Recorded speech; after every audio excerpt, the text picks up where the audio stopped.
ภาพบรรยากาศเจ้ากำลังลงมาเทียบท่าขึ้นเรือจะไปแข่งได้นี่ทีมงานสภาพสตรีเพิ่นขึ้นไปแข่งเรือนะจากบ้านใดได้หลังย่างลงมาสิขึ้นเรือแล้วสิไปแข่งแล้วบ่แล้วแต่ว่าจักว่าอยู่ใช้บ้านใดได้กลุ่มสุภาพสตรีได้เพิ่นกำลังลงมาไม่ใช่คนสวยได้ทีมงานในเบิ่งได้เป็นคนสวยเป็นคนงามได้จากในบ้านใดได้นี่แหละภาพบรรยากาศเป็นกำลังลงมาจะขึ้นเรือนี่คนสวยจะขึ้นพายเรือเลยพี่น้องใส่แว่นตาไปเลยเบิ่งแล้วทีมงานนี่คนสวยพี่น้องคนมาพายเรือจากในบ้านใดได้บ่จักทีมงานกำลังสิบาขึ้นเรือแข่งเรือบริเวณหนองหานได้ลูกค้าปาทุกครับมาชมภาพบรรยากาศในงาน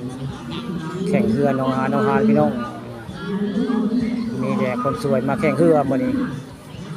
แต่บ่ฮู้ว่าไทบ้านใดได้ผู้เฒ่าก็มีอยู่ได้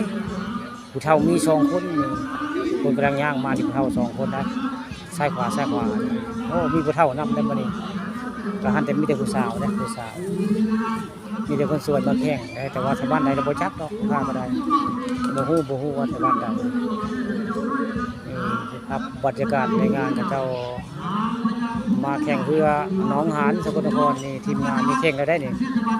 แข่งแล้วจุดนี้แข่งแล้วจุดนี้กำลังไปได้ทีมงานนี่กำลังไปได้ทีมคนสวยเพิ่นนี่ทีมสาวสวยนี่จักชาวบ้านใดกำลังขึ้นเรือมีผู้เฒ่า3คนบ่ได้มาเฒ่ามีอีก3คนเนี่ยอายุอาวุโสไว้ไงร้านแหนมีแต่คนสวยนะมาขึ้นเรือลำนึงแต่บ่ฮู้ว่าไทบ้านใดลูกค้ามาทำมาชมเอาภาพบรรยากาศพระเจ้าสิแข่งเรือแต่บ่จักว่าไทบ้านใด